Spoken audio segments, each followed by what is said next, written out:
We're allowed to swear. Yeah. Hi everyone and welcome. Action! What episode are we?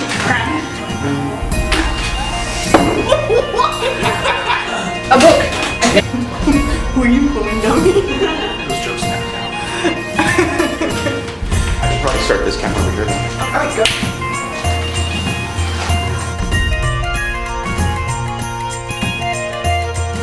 Hi everybody and welcome to episode 27 of Knights at the Round Table. Today we are discussing the book Terrier by Tamora Pierce. And I am going to start with general impressions of the book. And since Geoff is new, we're going to start with you. Well, thank you so much. It's nice to be put on the hot seat right off the bat. Because I'm nice. Yeah, because you're terribly nice. Mm-hmm. Okay, well, general impressions. I've read a lot of the books by Tamora Pierce before. I've read her Defender of the Small series. So I'm very familiar with the Tortall world and the characters and the lands that constitute it. So that was nice. I liked the world. But this was interesting because this was really the first time I've read a serious piece of fantasy that combines the low fantasy with a police procedural. And that was an interesting mixture because you get into the heads of the dogs, or basically the city watch. So there's a crime, you watch them talk about the investigation, the leads that they're going to follow, and it's very much a step A, step B, step C, step D, and you have the dialogue and the plot advancing on top of that, but it's a very nice methodical way that it's put together. So it's like a CSI, but I can actually read it, because normally I change the channel whenever I see CSI on TV. Yeah. I can't stand it. But it was good. They talk to witnesses, they shake up criminals. It's all those nice little juicy bits in a cop drama. It's all there, but because it's wrapped up in a nice fantasy coating, it adds an extra bit of coolness to it. So you have a little bit of magic, not so much that it stretches credibility, but this is almost like this is believable. Magic exists, but it's not omnipresent. So it was a believable fictional take on what cops will be like in D&D, for example, using the role-playing analogy. So I really found that a refreshing take on fantasy, and I especially like Becca as a character. She was realistic. We really got a sense of where she was from, and coming up from the very dregs of society and clawing her way up, just wanting to better herself.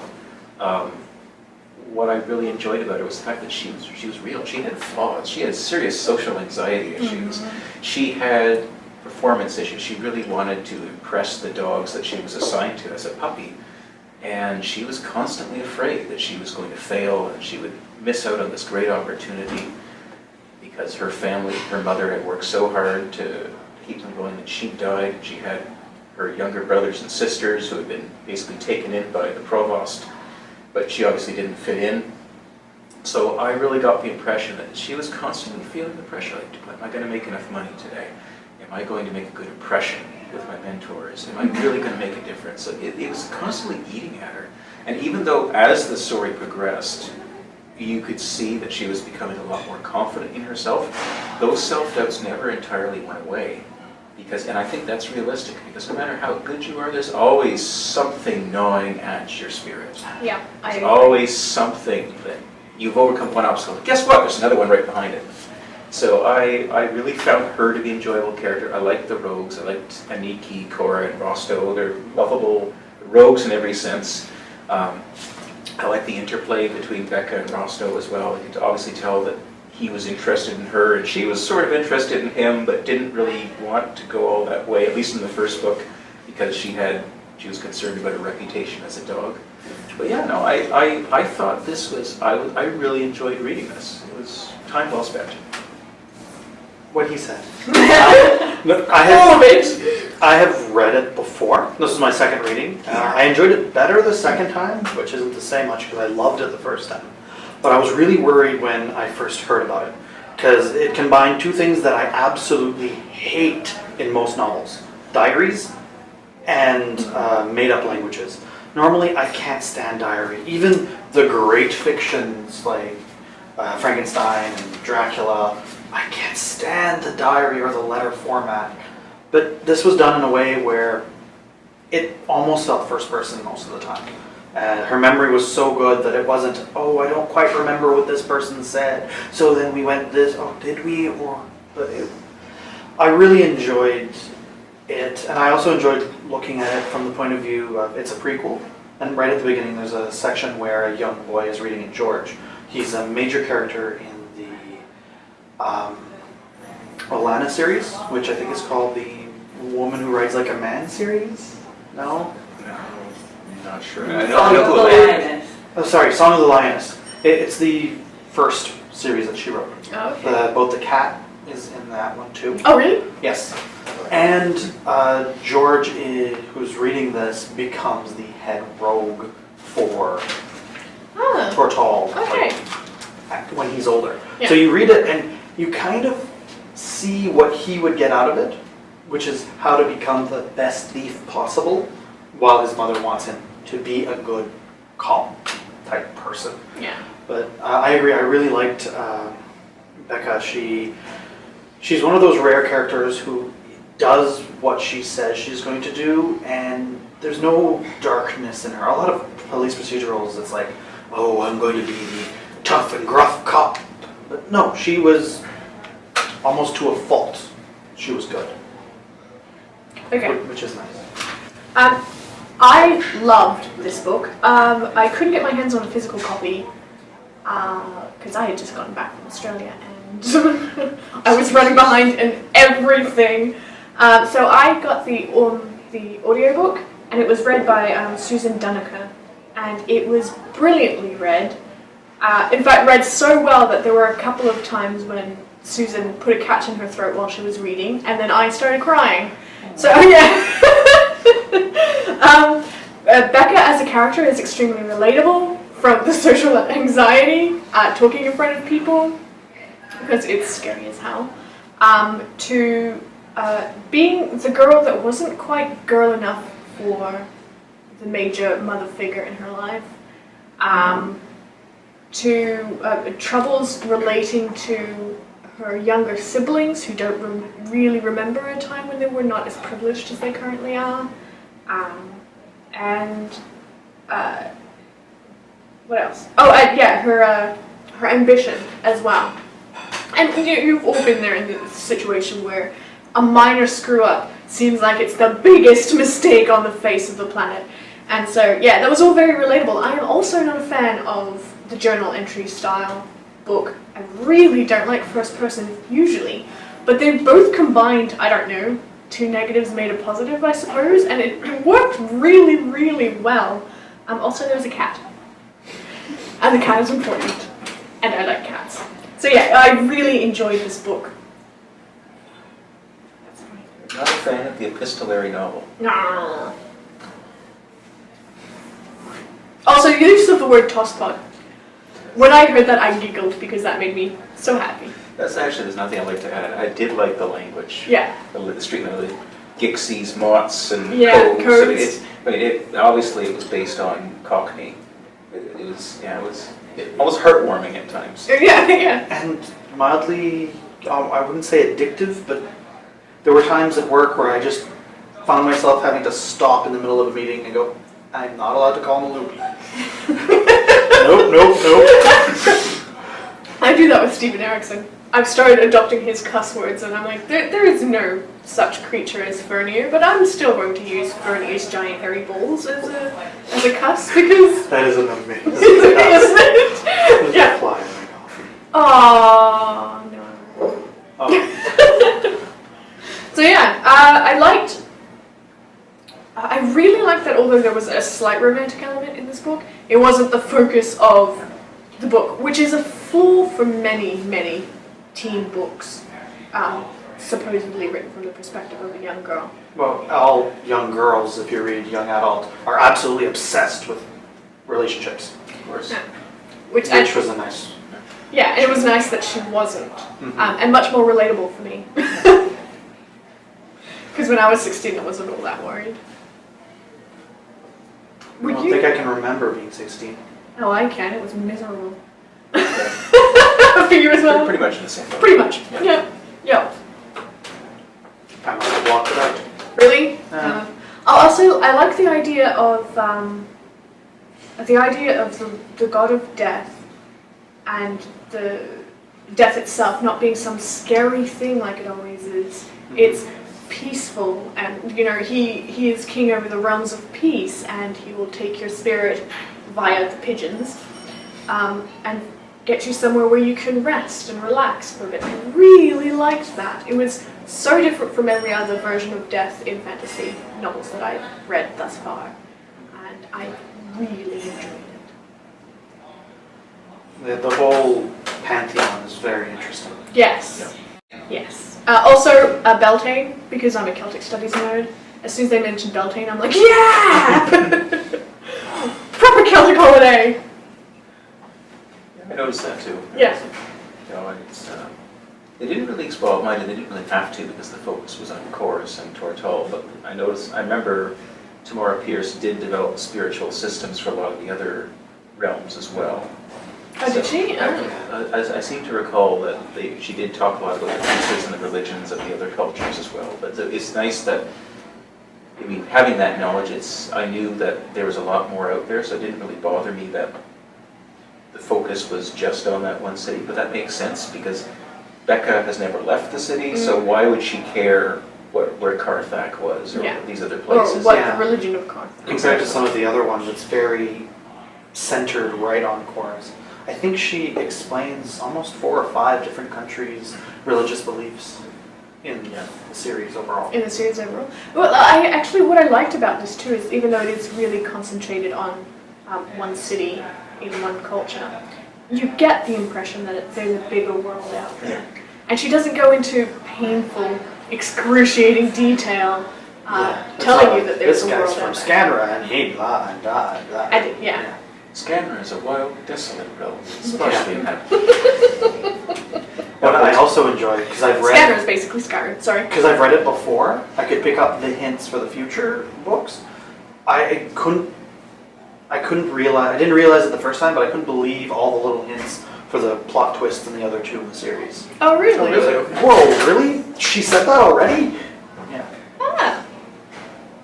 Yeah. And it just seems natural in this that they'd be talking about how bad coal mongering or making fake coins is, but it becomes really important later. And they talk about the differences in the religion, the goddess religion. There's the mother goddess and then there's the protector goddess, and it's the same goddess but 2 different types of religion. They glaze over it in this, but it gets really important later on. Oh, okay. And slavery. And slavery. Yeah, there's a social undercurrent there. The other thing I liked actually is the way that the constabulary interact with the criminal element. It's like the happy bags. Yeah. Essentially, bribes. You're bribing the cops to look the other way for the worst of the crimes. So then the criminal gangs would essentially let the cops do what they have to do and maybe turn over a few of their less effective rushers to face justice. So it's almost like, let's keep crime down to a reasonable level. I got the impression though that the happy bags were how they got paid. It was, but they also mentioned, I think, somewhere that the city actually pays them as well, but the happy bags top them up. Just an extra. Because there's just not enough money. Because they mentioned several times there aren't enough dogs to keep the peace in the city. I mean, it's a dangerous job. They mentioned was that 20% of puppies don't make it through training, and those are the ones who actually complete the training. This is surviving their first year on the street. So, I mean, it's a job with a pretty high attrition rate. Yes. So not too many people are going to be eager to sign up for that. Now, I like that the interaction between especially for her, the interaction between the rogues and her, it's kind of a gray area, but in still a fun way. Yeah, like none of her friends kill someone in front of her, and then you've got that big moral. Well, there was like Rothkirk. Like they knew Rostow killed some people, but no one actually mentioned it over breakfast. Yeah. So Rostow, who'd you off? Well, actually, it's a real jerk. And it was self-defense the few times that she found out. Not the rogue. Oh no, not the rogue. Okay. That's true. But he was a jerk, so it doesn't matter. He had it coming. He only had himself to blame. I like that moral ambiguity. Even the dogs, some of them were self-aware enough. Like Tunstall knew that we really shouldn't be doing this, but this is just how business is done. Yeah. So it's a very, very pragmatic cop. I'd like to see that. He still did what he thought was right. Yeah. But the same with Clary as well. She did what she thought was right. She broke a few heads when she had to.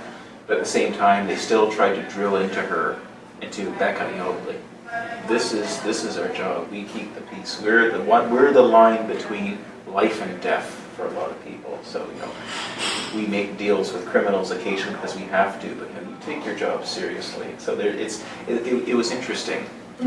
Actually, I wanted to bring up a quote, because actually I thought this really, I think, encapsulated the whole spirit of what the dogs are about. It's on page 484. If you don't mind, it's a short, I'll just read it out. This is where Clary's telling Cooper basically what it is. And she says, "But this is a dog's life, Cooper. We seek and we hobble and we cage. Sometimes we only do it a little at a time. And sometimes we lose more than we catch."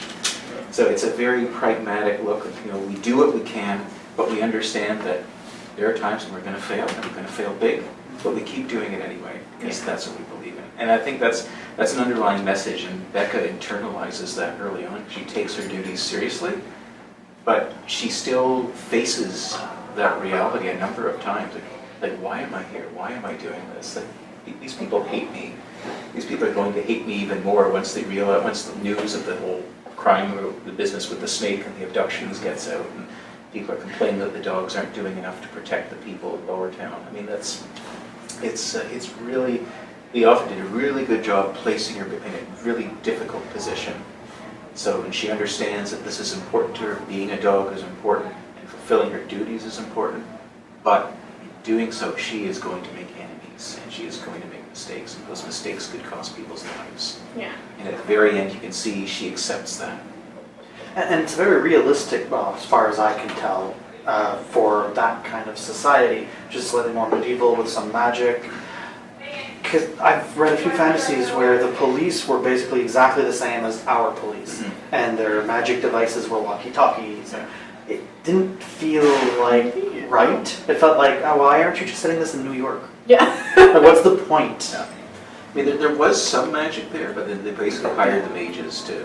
Yeah, they were rare. But it was rare. It was a very, and it was only done for a very special mission. Mm-hmm. Yes. And even then, they had to, like, special favors from a mage to do it, because the person who was the mage in their kennel isn't that good. Because if he was, he wouldn't be working Also, there. turns out, spoiler alert, a terrible human being. Yeah. You figured out what 3 words and Yeah. Yeah, you're like, oh geez, spot the bad guy. Gets what's coming to him. Yes. Yes. Did you see the twist coming in advance of who the snake was? Yes. I knew Like it. far in advance, I mean, for the necklace.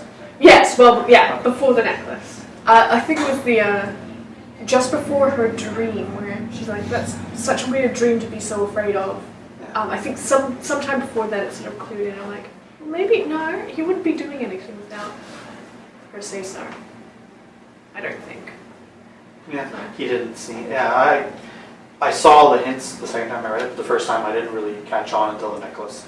Oh, yeah, and then you're like, I was like, oh, I feel like an idiot. Yeah, I mean, spoiler alert. I mean, I knew it wasn't Crookshank. Oh. no, and I knew it wasn't. And it wasn't the rogue. Kiefer. Kiefer was just an ineffectual fall guy who's doomed to die eventually. Yeah. But yeah, once I saw the necklace, I figured it was her. Yeah. And even though the son was the prime suspect, I knew he was too unintelligent to. Yeah, that's just He's too much of a thug. Yeah, he was a thug. He wasn't very bright. Good at taking orders. Good at being scary, but not.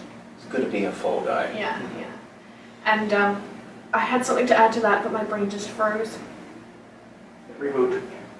That's not going to work. More alcohol. Continue. I might get back to it. I like that a lot of young adults, especially for cop style, will have one storyline. And you'll follow one case along the whole way. I like that there's an interweaving of 2 different cases. Because they connected, right? They connected. The fire ripple. Yeah. And it made it feel more full. Like, oh, so they only have one case at a time? That doesn't make any sense. And even they did other things in between. And then they have the odd jobs that they throw in, like, oh yeah, we busted a few heads in a barroom brawl. Yeah. One thing I did really like, though, in terms of pacing, is you have the plotting pace of the investigation. You need to have that to get the reader more anxious and are they going to figure out what's going on. when she gets the map and gets the wax and the push pins. That's classic. I mean, that was nice.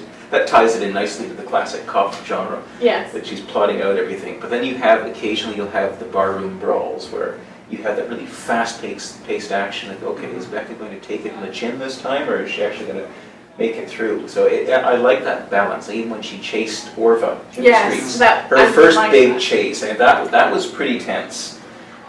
And the author didn't shy away from her being in hurt or in pain, which is something that is kind of necessary for this kind of low fantasy novel. A high fantasy, okay, well, they don't talk about him breaking an arm because it was fixed. But for her, I also like the healing in this world. Yeah, I like the healing doesn't go all the way, so you no longer feel any pain. Like, it goes as far as it has to, and then at a certain point, your body has to take over. And it's, your body rejects it after a while. So the more healing you have, the less you can be healed. Really? Yeah.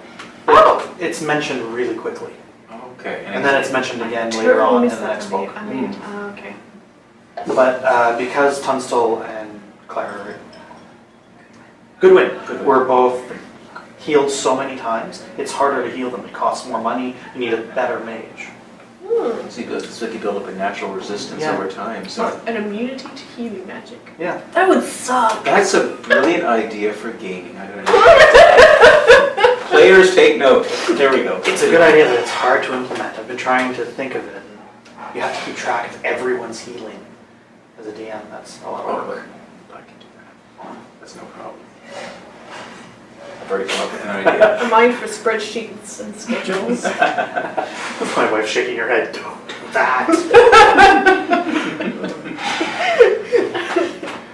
Yeah, I don't know. Well, since Eric, since you've mentioned that you've read the other books in the series, do you find that this sets the tone for the other Becca Cooper novels? Yes. She travels more in the next two. She spends a lot of time in another city, the next one, undercover. And in the third one, it's a chase, like investigation chase to find someone across the country. It does set the tone, and it really sets the hints ahead of time, even to like some huge twists that I was really upset about in the third book. It's all hinted at in that book. I'm amazed that she must have written like plot points down all the way along. Maybe even rewritten part of the first one. But no, it sets the tone. Becca gets a year older in every book, so she matures a little bit more. There's a little bit more romance in the next two, but not enough to make you go. Yeah, that was going to be my first reaction. It's very simple romance. Like it. I want to use the word organic, but that doesn't feel right. It happens. Oh, okay. Really? As they do. Yeah. I would definitely recommend keep reading. Okay. If you enjoyed this one. Actually, I really enjoyed this one, so I think I will keep reading. There's some really amazing characters that are in the next two. Okay, well, that's good to know. No, it was interesting enough that I definitely would pick up another book when I have space in my reading list. Yeah. When I get my pile back down from 100 and something. Really? Only that? I was wondering who's going to say that. I have a lot less, but I figure Eric would probably. Only 100? Really? Well, I ran out of shelf space, so I stopped buying books. We built a library and bought a house to avoid that situation. Yeah. Sometimes you bought a library and built a house around it. I would totally do that. That's not a bad idea. That's a pretty good idea. Next time. time. Next time, gadget. There you go. I'd also recommend her other series. She's got a whole bunch of other in Tortal, and she's got a secondary series for slightly younger readers, which is called The Circle of Magic. Are they all first person? No. Okay. No, actually, I think this is the only... there are two that are first person, one in this series and one in the other. Melting Stones. But mostly they're third person. Okay. And there's... Tortal, it's all female protagonists for the moment. And the other series, it's a mix of male and female. Oh, okay. Her next series in Tortal, which is coming out next year, I think, is going to be male character, who we already know from the other books. Numair? He's a wizard from Dane. It's the girl who controls animals. I don't know if you've read that one. remember She's a character in who Protector of was- Small, okay. I and her remember- husband. Okay, He's the most powerful wizard in Tortal in that time period. okay. I do remember a wizard who shapeshifted or worked with animals. Yeah, that was her. Vague memory, okay. That was based off another series. Okay. So like in this book, there's no supernatural creatures at all, Except the cat. except the cat. But there's no monsters. Mm. Her first series, the Alana series, doesn't have any monsters, and then they appear during the next series, and then they're in Protector of the Small, Okay. and the other series after that. Yeah, no, they're good. I really like her style of writing, and I know it's aimed at a slightly younger audience than say 30, but it doesn't feel like it. No, Like it that she doesn't. never talks down to her audience in this book, at least, which is huge for me. Because There's more than once where I had to look up words. oh yeah, Not made up words, but actual words. yeah. She very helpfully includes a glossary in the end. Oh, does she? Yeah, she does. Not in the audio. Glossary of people, words, People, yeah, people, terms, countries, yeah. And also the regulations for the dogs. Like, Yeah. Oh, see, that's cool. yeah, Yeah. there's when they were founded, their org chart basically, their rules, why they don't use swords. That yeah. See, I found that That's really nice, interesting. The batons over the swords. Yeah. Yeah, I like the reasoning behind it, because the same reasoning the British have batons instead of guns. It's just, except for very special Yeah. operations. The only thing that well, it's not even a problem because I loved her as a character, but the Lady Knight, she was kind of just there for the fun of it. Yeah, she was brought in more than halfway through the story. She only appeared a few times, and she was mainly a foil for Tunstall. A little bit. Yeah. Yeah. I mean, I loved her Yeah, character. no, she, and she took the mickey out of him a few times, just to take the wind out of his sails, but it was... Yeah, there's- She becomes the there's no- main character in the third book. Oh, Okay. does she? Yeah. Oh. And I think she's in the second a lot, but not as much. Okay. I Well, you know what? I like that idea because I liked her as a character very much. She just seemed slightly out of place in the. All the main characters, except for one, were introduced in this book. Even like throwaway lines. Oh, wait. Oh, no. Well, the subsequent books definitely mirrored a look then. Yeah. I will definitely pick up this when I get more shelf space. It's on my to-buy list, actually, after this reading. I really enjoyed it. So, if you were to give this a rating out of 5 stars, Geoff? I give it a 4.5. As I said, it's a good example of a police procedural mixed with a fantasy. It's a great book. It didn't pull all my heartstrings. It didn't inspire me to the superb level, which is what a 5-star book would give me. But it definitely merits a read, so I would recommend it. Okay. I'd give it a 5. Mostly because it sucked me in and I didn't want to leave the world, no matter how dark it was. It's one of the few books where I just couldn't get out of it. When I wasn't reading it, I was thinking about reading it. Oh, really? Yeah, for myself, I gave it a 4, for much the same reason. It's not the sort of book that I would never ever lend out to anyone because I'm afraid they might accidentally crinkle a page. Breathe on it wrong. Or breathe on it wrong. Yeah. I have books people aren't allowed to touch. This isn't one of them, but it is a really good read and I really enjoyed it. So yeah, 4 stars. Go. Alright, So would you like to pick the next book? I will and happily do so. So we have Please tell me I put the books in there, not the movies. Red Shirts by John Scalzi. Ah, nice. Okay, so the next book will be Red Shirts. We will be discussing that in a fortnight. If you want to join the discussion, comments down below, Twitter, Facebook. Also, if you like us, hit the like button and subscribe so that we can keep making this stuff for you. Thank you. Thank you. Bye.